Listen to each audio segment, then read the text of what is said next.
شروع اللہ کے نام سے جو بڑا مہربان نہایت رحم کرنے والا ہے۔ حضرت مالک بن دینار نے ایک جگہ کرایہ پر مکان لیا۔ اس مکان کے ساتھ ایک یہودی کا گھر تھا۔ آپ کا حجرہ یہودی کے دروازے سے متصل تھا۔ یہودی نے دشمنی میں ایک ایسا پرنالہ بنایا جس کے ذریعے پوری گندگی آپ کے مکان پر ڈالتا، جس کی وجہ سے آپ کی نماز کی جگہ ناپاک ہو جاتی تھی۔ آپ نے کبھی اس سے شکایت نہیں کی۔ ایک دن وہ یہودی خود آپ کے پاس آیا اور پوچھنے لگا کہ کوئی تکلیف تو نہیں ہوتی؟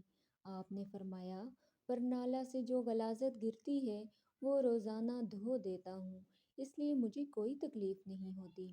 یہودی نے کہا کہ آپ کو اتنی اذیت برداشت کر کے بھی غصہ نہیں آیا؟ آپ نے فرمایا، اللہ کا حکم ہے کہ جو لوگ غصہ پر قابو پا لیتے ہیں ان کے نہ صرف سارے گناہ معاف کر دیے جاتے ہیں بلکہ ان کو ثواب بھی ملتا ہے۔ سامعین گرامی، ویڈیو پسند آئی ہو تو اس کو لائک کر دیں اور دوستوں اور احباب کے ساتھ اس کو شیئر کریں اور چینل کو سبسکرائب کر دیں۔ شکریہ۔